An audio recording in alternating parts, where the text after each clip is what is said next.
안녕하세요. 명가부동산TV 유소장입니다.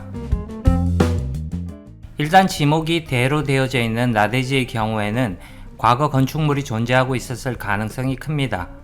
그래서 지목이 대로 되어 있으면 집을 지을 수 있는 땅 아닌가 라고 착각을 하는 경우가 덜어 있습니다.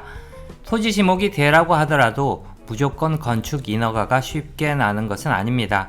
나중에 건축을 할 경우 지목 변경이라는 절차를 하지 않아도 되는 좋은 점도 있으나 건축 인허가에 대한 법적인 검토를 받아야 하는 것은 동일합니다. 실제 사례를 하나 살펴보도록 하겠습니다. 사진에서 보이는 토지는 지목이 대인 토지입니다.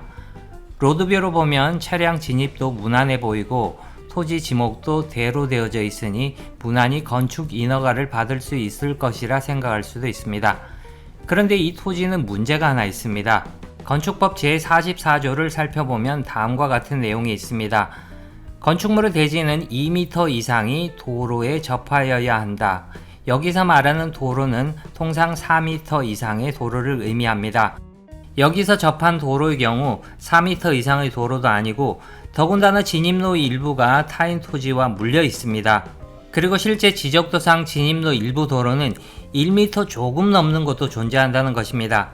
오래전 건축법에서는 도로에 대한 규정이 제대로 없었기 때문에 경운기 다닐 만한 길에 집 짓고 살고 그랬는데 지금은 그런 집을 허물고 나서 다시 건축을 하려면 도로 때문에 허가가 나지 않을 수도 있다는 것입니다. 결국 타인 토지의 일부를 도로 사용 승낙을 받아서 건축 인허가를 받아야 한다는 의미입니다.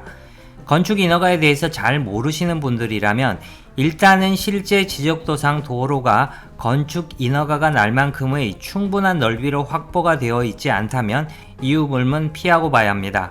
그렇다면 건축 인허가가 가능한 경우는 어떤 경우일까요? 건축법에서는 다음과 같은 예외 사항을 두고 있습니다. 핵심 부분을 읽어보겠습니다.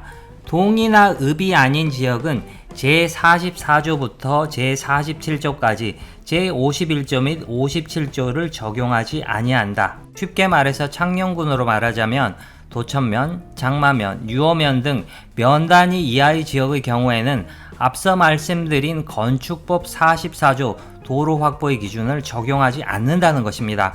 즉 인허가 담당자가 봤을 때 진출입에 문제가 없다면 인허가를 내줄 수도 있다는 것이죠. 단 조건부 허가를 내준다고 할 가능성이 높습니다. 왜냐하면 남의 땅을 지나가야 하니 분쟁의 소지가 당연히 발생할 수가 있기 때문입니다. 사실상 도로 문제를 해결하고 허가를 받으러 오라는 것과 다름이 없을 수도 있다는 것입니다. 그런데 허가도 원만히 받고 진입도로 일부의 주인도 사람이 좋아서 집 짓는데 아무 문제가 없었더라도 그걸로 끝이 아닐 수도 있습니다. 진입로 토지 주인이 바뀌기라도 해서 진입로에 말뚝이라도 박아버리면 해결이 쉽지 않게 됩니다. 즉 정식적인 도로폭을 확보하지 않은 상태로 지은 집이기 때문에 토지 주인이 자기 땅을 찾겠다고 하면 큰 낭패를 볼 수도 있다는 것입니다.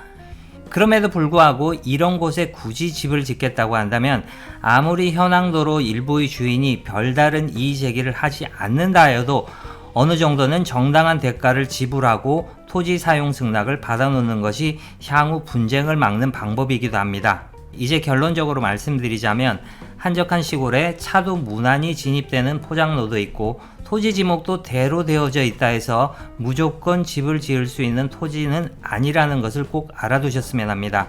지금까지 명가부동산TV 유소장이었습니다. 조금이라도 도움이 되셨다면 좋아요와 구독 꼭 눌러주시기 바랍니다. 감사합니다.